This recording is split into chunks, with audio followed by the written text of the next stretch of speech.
Груевски подоцна изврши увид на изградба на локален пат во населеното место Волково во Прилепско во должина од 3,5 километри, а за оваа намена ќе се потрошат 20 милиони денари. Овде изјави дека во Македонија пат ќе се вработат 150 луѓе, а при посетата на реконструкцијата на општата болница во Прилеп, каде што се инвестирани 70 милиони денари, Груевски истакна дека во наредниот период ќе се вработат 350 луѓе во доктори и медицински сестри, а огласот ќе биде објавен на крајот на овој месец.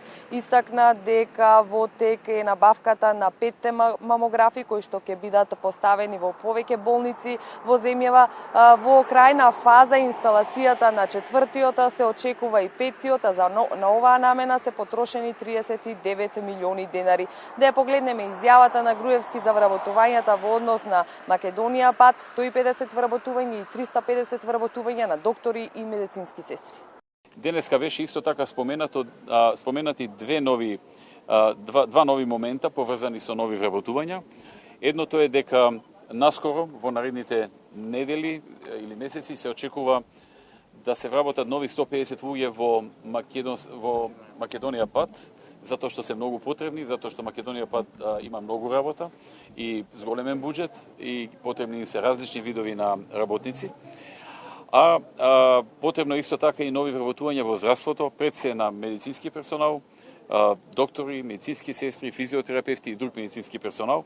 И тука ќе има нови 350 вработувања, чии што огласи ќе излезат во наредните недела до 2.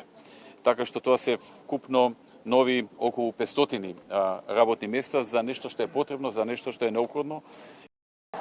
Груевски исто така изврши увид на реконструкција на градскиот стадион во Прилеп, но и на спортското игралиште во основно училиште, каде што овде истакна дека интензивно се работи на реконструкција на поголем број на училишта низ земјава. Во моментот се одвива третата фаза од реконструкцијата на училишта. Во третата фаза се реконструираат 20 училишта, до сега се реконструирале во првата и втората фаза уште 40 училишта. Инаку истакна дека во изминатиот период извршена е реконструкција на 410 училишта, а за оваа намена се потрошени 50 милиони евра. Да погледнеме и оваа изјава.